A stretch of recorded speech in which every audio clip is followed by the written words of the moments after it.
Hey guys, how you doing? Sorry I couldn't be with you tonight, but just like last year, I had a conflict with your roast. You know, last year I was at the U.S. Open in Pinehurst, and this is an important time of year in sports, and for graduations.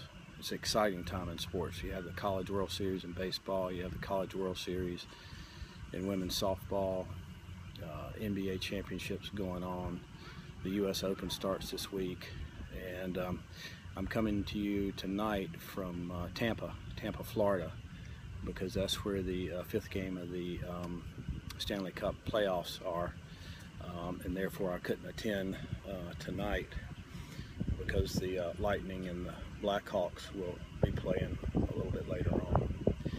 I'm sorry I couldn't be there with you guys, because I think you guys are the best class I've ever seen come through the residency program at New Hanover Regional Medical Center.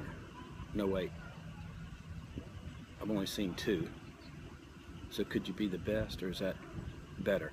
You're the better class. No, that doesn't sound right. Say good, better, best.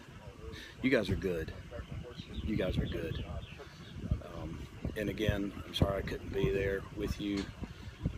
If I was in town, I'd need a designated driver to come home from the Besties, because it's a long haul from that side of town down in Southport, and I'm not going to spend the night at the Besties. I get enough of him at work. But anyway, I want to say a few words about the four of you. I congratulate you on your completion of your residency program, and as I said before, you guys are good, but there's some things I'd like to point out that I've noticed that might be problematic for you in the future. Specifically, Soumya. You know, I think you made the correct decision in going into a gynecology only practice and staying close by to your training site. After I witnessed you repairing that 4th degree episiotomy, I don't think you need to be doing any obstetrics. And if you do, you need to be able to, you know, call on, you know, some folks that know how to, you know, do that. But you'll be great in gynecology, and your patients will love you for sure. Just don't let them get pregnant. Make sure you give them birth control. Bethany, you've really impressed me with your organizational skills, your intelligence, your persistence, your compassion, your passion. But there's one thing I'll ask you to change, and tomorrow, if you can do it. I know you can do it if you will do it. On Facebook, you know, as you scroll through the day's postings, you'll come across a list, or a list of people that you might know. And just yesterday, it was pretty amazing that it happened yesterday. I was scrolling through those names, and your name came by, and I looked at the picture, and it scared the living bejeebus out of me. I don't know if you consider that a good hair day or a bad hair day. You know, that's your call, but you need to change that picture. You just need to change that picture. Jen Salter, I think you're going to have the toughest time adjusting to private practice, because being a midwife, you know, things are easy. You get the icing on the cake, the easy deliveries, you know, no complications, no severe preeclampsia, preeclampsia with severe features, no C-sections. Everything just is cool and lovey-dovey and peace and love and all that good stuff. When your patients go bad, or they develop problems during their pregnancies or in labor and delivery, you hand them off to the obstetrician. And guess what? You're not going to have all those easy patients anymore. They're going to be handing them to you. So I think somebody played a terrible trick on you, and you fell for it. But, you know, that's your problem. And last but not least, Nick.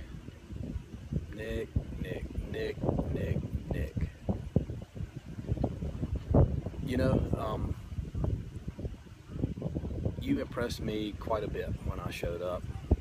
Your persistence for knowledge, hitting the books and reading, capable of answering complex questions. But an event in the recent past has really changed how I feel about you. And when you stole that damn guitar from me at that freaking silent auction, I want you to know it chapped my crack. And I want you to be on your toes because you're not too far away from me. And I'll steal that damn thing back if I have to. You know, you waited to the last minute because you were standing right there, writing down your bid. Of course, I was 2.5 hours away, not privy to what you were doing, and you stole it at the last minute. I hope that thing is warped and out of tune and is not playable. So there, I said it. Having said that and having fun, hopefully you got a couple laughs out of it. None of it is personal. I love you guys. I think you're great. You'll all be successful in whatever you choose to do. You've been taught well. You've mastered the subject. You've been taught the steps of the dance. And now it's time for you to go out in private practice and learn how to be graceful when you're dancing. I've got a little bit of advice for you, and I think it boils down to just one sentence, and that is to be a good citizen. You know, we think of a citizen as a member of a community or a nation, but when you're in a profession like ours, you're a member of several communities, several groups, and are a citizen of each. Like you're a citizen in your practice.